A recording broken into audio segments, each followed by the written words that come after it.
प्रताप, उठ गए? प्रताप, आपके नित्य कर्म का समय हो गया है। अरे नहीं नहीं, मर गया तू, आज मर गया चक्रपाणी। अब तू पकड़ा गया। हे भगवान, हे प्रभु जी, अरे बाबूजी प्रताप कहाँ रह गए?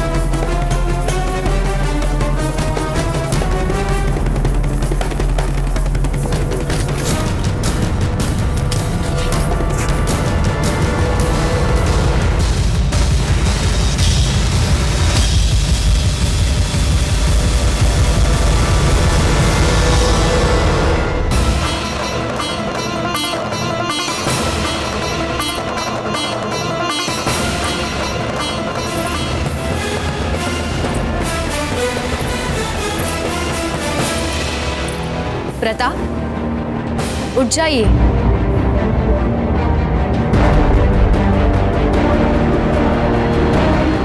धार्मिक वीडियो सबसे पहले देखने के लिए हमारे चैनल को सब्सक्राइब करें और बेल आइकन दबाएं।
सुख भरी नींद सोइए प्रताप।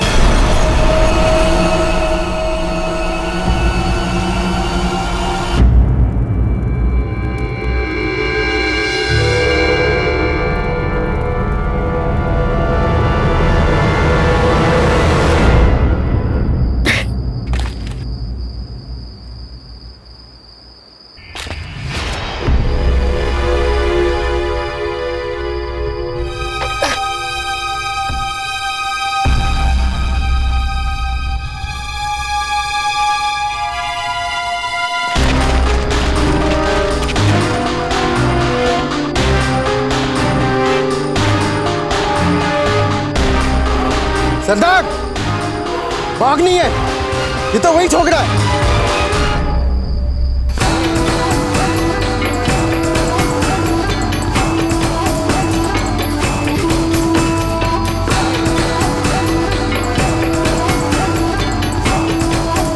ये जंगल हमारा है और मैं यहाँ का राजा।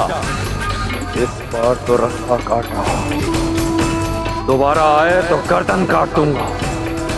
हाँ?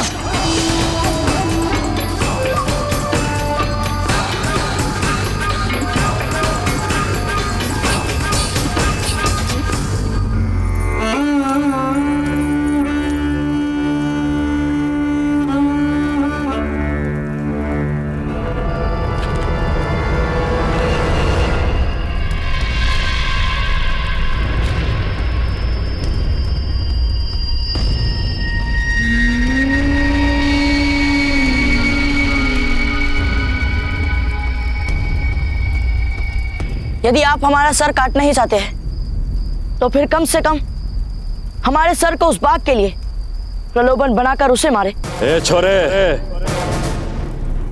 नहीं चाहिए तेरी सहायता, ना जीते जी और ना तेरे मरने के बाद। अच्छा, पर इतने दिन से क्या हुआ था? पकड़ क्यों नहीं पाए उस नरभक्षी बाघ को आप? क्यों तब से हर रात उस बाघ के शिकार के लिए जंगल में भटकते रहते हैं आप सब? कैसे सरदार हो आप? बाघ के निकट जाने से डर लगता है क्या?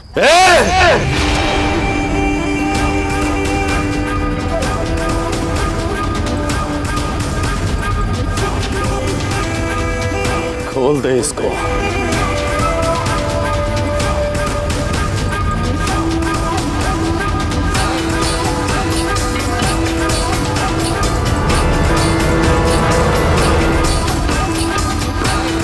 तलवार दे इसको।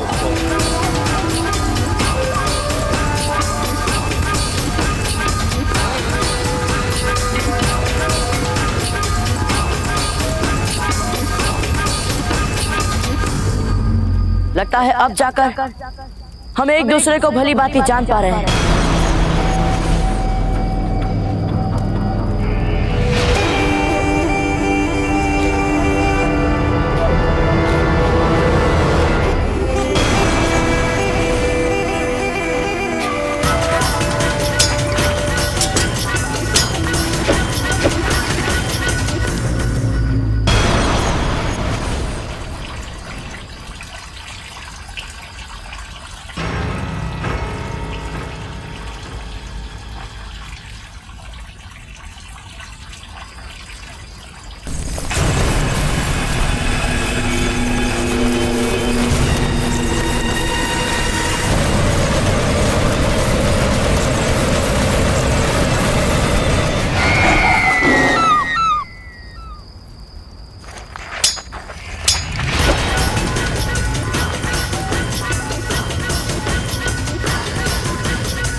विश्वास करो कि जंगल में जो आपका राज है उसे चुनौती देने की हमारी कोई रुचि नहीं है,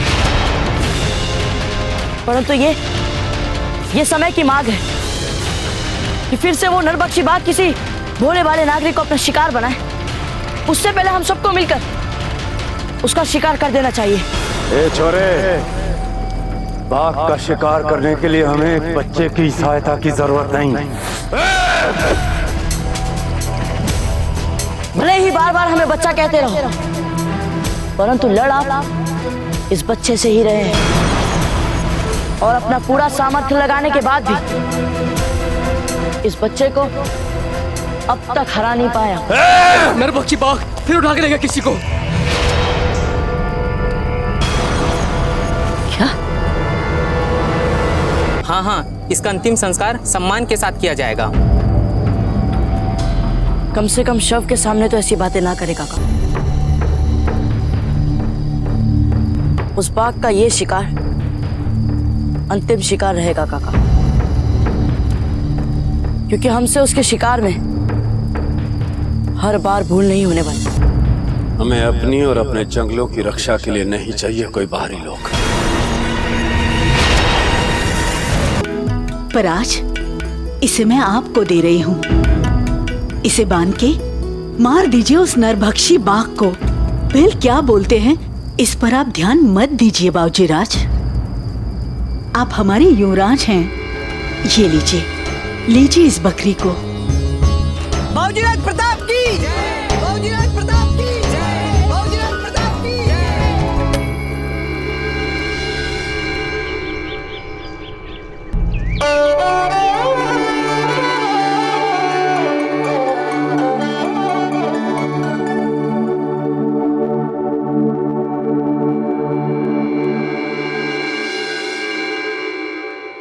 प्रताप, उठ गए?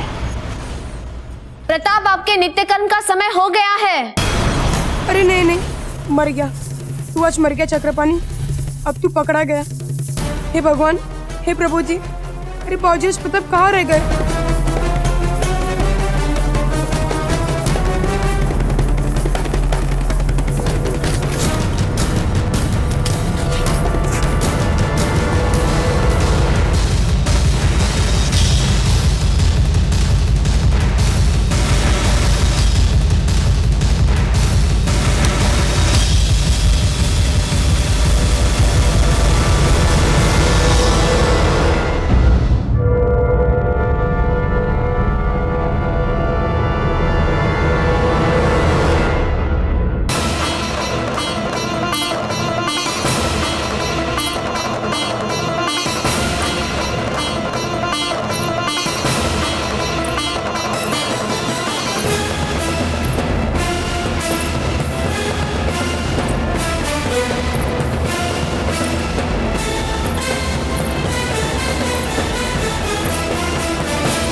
प्रताप, उठ जाइए।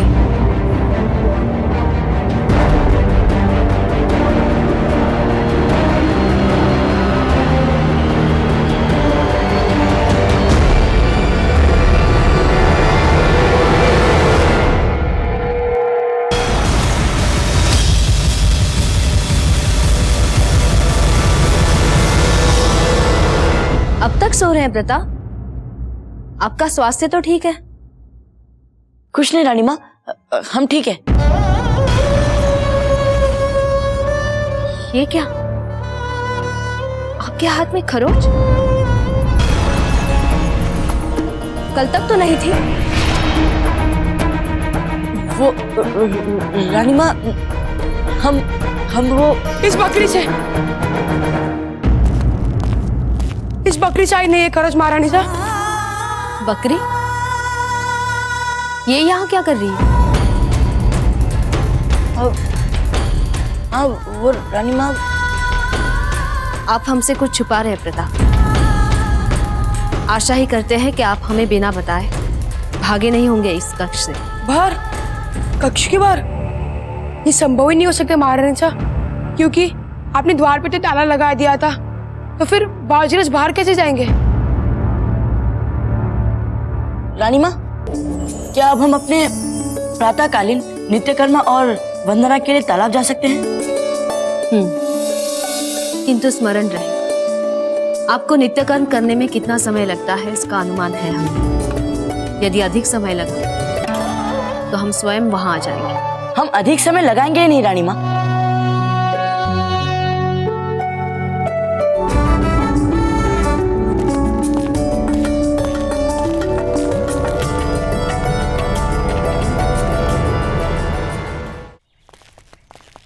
बावजीराज, बाघ मर गया?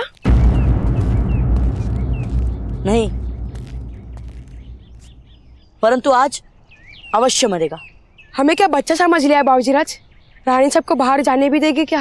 हम आज रात बाहर जाने की आज्ञा रानी माँ से लेंगे ही नहीं। बावजीराज, हमने किसी को भी आप जैसे अपने माँ का आज्ञाकारी नहीं देखा, जो अपनी रानी साहब की हर बात मानता है। महारानी साहब ने बोला कि आप महल और किला छोड़ दीजिए, आपने छोड़ दिया। सारी सुख सुविधाएं छोड़ दी, फिर वही आप इस बाघ के शिकार में कैसे अपनी रानी माँ की अवज्ञा कर रहे हैं? वो भी एक बार नहीं, दो बार। वो इसीलिए क्योंकि यदि हमने ऐसा नहीं किया तो तलहटी की कितनी माँओं को अपने बच्चों को खोना पड़ेगा। न जाने कितने बच्चों को अपनी माँ है। हमारी रानी माँ ने ही हमें शिक्षा दी है कि जीवन में कभी भी कर्तव्य निभाने का समय आए तो सभी औपचारिक नियमों को भुलाकर एक निष्ठ उसे पूरा करने में जुट जाना चाहिए। और ये बकरी, इसको आप बाघ का चारा बना देंगे ना? नहीं, उस नरभक्षी बाघ को आकर्षित करने के लिए शिकार तो बांधना ही पड़ेगा, किंतु इस बार यह बकरी उसका शिकार नहीं बनी। क्यों? क्योंकि यह बकरी उस बूढ़ी माँ का मात्र एक सहारा है और दूसरा वो बाघ कब से नरभक्षी हो चुका है। जब तक उसके सामने कोई मानव नहीं देंगे तब तक वे आकर्षित क्यों होगा? तो फिर हम मानव कहाँ से लाएंगे? हम है ना मानव, हम बनेंगे उस नरभक्षी बाघ को लुभाने का शिकार। नहीं बावजीराज, आप ऐसा नहीं कर सकते। घबराइए मत चक्रपाणी, हम अपने प्राण देने के लिए उसका शिकार नहीं बन रहे। हम उसका शिकार इसीलिए बन रहे हैं ताकि वे हमारे सामने आ जाए। ठहरिए, हम कुछ समझे नहीं। यदि आप बाघ के लिए चुग्गा बन के गाय और मेमनों की तरह पेड़ से बन गए तो फिर बाघ का शिकार कौन करेगा? भील करेंगे शिकार। बावजीराज, वे जितने बाघ के रक्त के लिए पैसे नहीं होंगे उससे अधिक आपके रक्त के लिए पैसे होंगे। हमारे पास और कोई मार्ग नहीं है चक्रपाणी। हमें भीलों को ये समझाना ही पड़ेगा कि हम सब एक होकर इस शत्रु का नाश कर सकते हैं। हम जानते हैं चक्रपाणी, ये वनवासी भील हमें शत्रु समझते हैं, परंतु हमें उन लोगों को ये समझाना ही पड़ेगा कि सुनो भील बंधुओं, कभी कभी अपने समान उद्देश्य की प्राप्ति के लिए अपने शत्रु से हाथ मिलाने में कोई हानि नहीं होती बल्कि लाभ होता है। और यदि भीलों ने आपकी बात ना मानी तो फिर हम वही करेंगे जिसके लिए राजपूत प्रसिद्ध है। हम अकेले जंगल जाए। जब राजपूत अपने शत्रु का नाश करने का निश्चय कर लेता है तो फिर वे हर मूल्य पर वही करता है, जो भी है। परंतु इतना तो निश्चित है चक्रपाणी कि आज रात हम दोनों में से एक ही जीवित रहेगा, या तो हम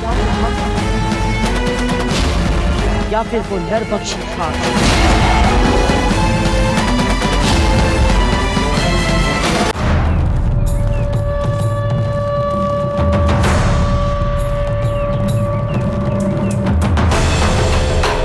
हम आपकी परंपरा समझ सकते हैं कि कभी भी कबीले के बाहरी वाले व्यक्ति को वहां पर मत लेकर जाओ जहां पर भील कबीला रहता है।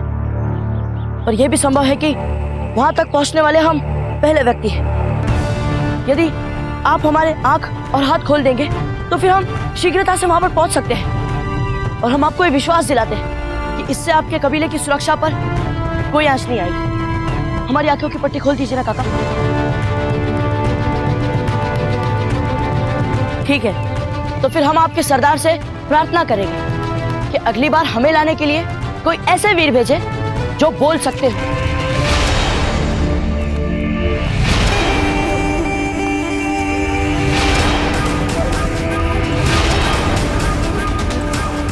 अगला अवसर नहीं मिलेगा तुम्हें लड़के, इसे बंधन मुक्त कर दो।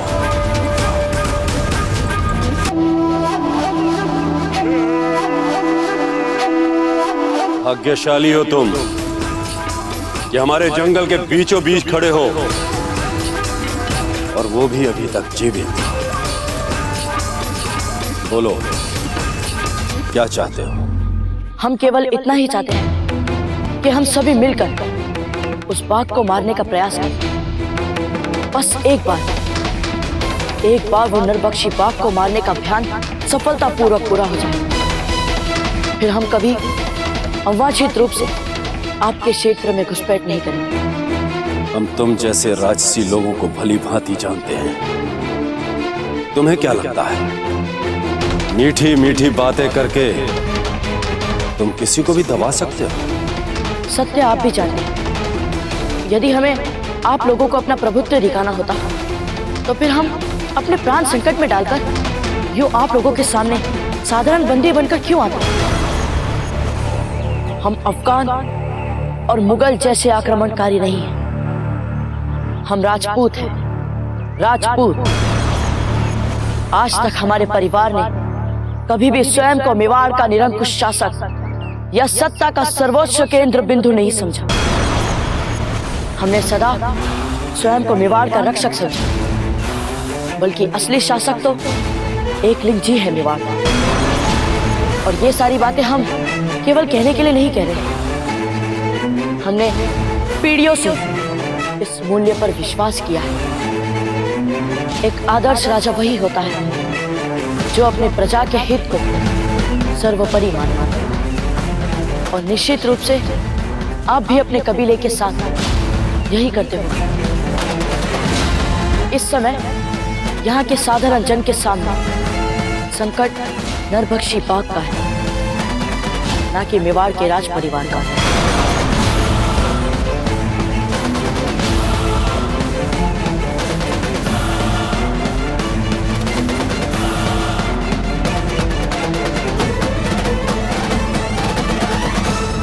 हमें इसी समय उस नरभक्षी बाघ का शिकार करने के लिए चलना चाहिए, क्योंकि हम इस कार्य के लिए जितना समय लगाएंगे उतना वो बाघ अपने शिकार बढ़ाते जाएगा। इसीलिए हमारा आपसे निवेदन है कि आप हमें कृपया करके हमें अपना निर्णय बताएं। इसको देखकर इसके परदादा बप्पा रावत की याद आ रही है। सारे के सारे वही गुण दिख रहे हैं इस बच्चे में। ये सच है। अगर बाघ को पकड़ने में हम तुम्हारी सहायता करें तो बाघ को पकड़कर मारना बहुत ही आसान हो जाएगा, क्योंकि इस जंगल को हमसे भली भांति और कोई नहीं जानता। तो फिर इसका अर्थ हम ये समझे कि आप हमारा सहयोग करने के लिए तैयार हैं? नहीं, हम तुम्हारा सहयोग नहीं कर रहे हैं। क्योंकि मेवाड़ी महलों में रहने वाले राजसी लोगों में और पीढ़ियों से इस जंगल में जान हथेली पर लेकर चलने वाले भीलों में कभी मेल नहीं हो सकता।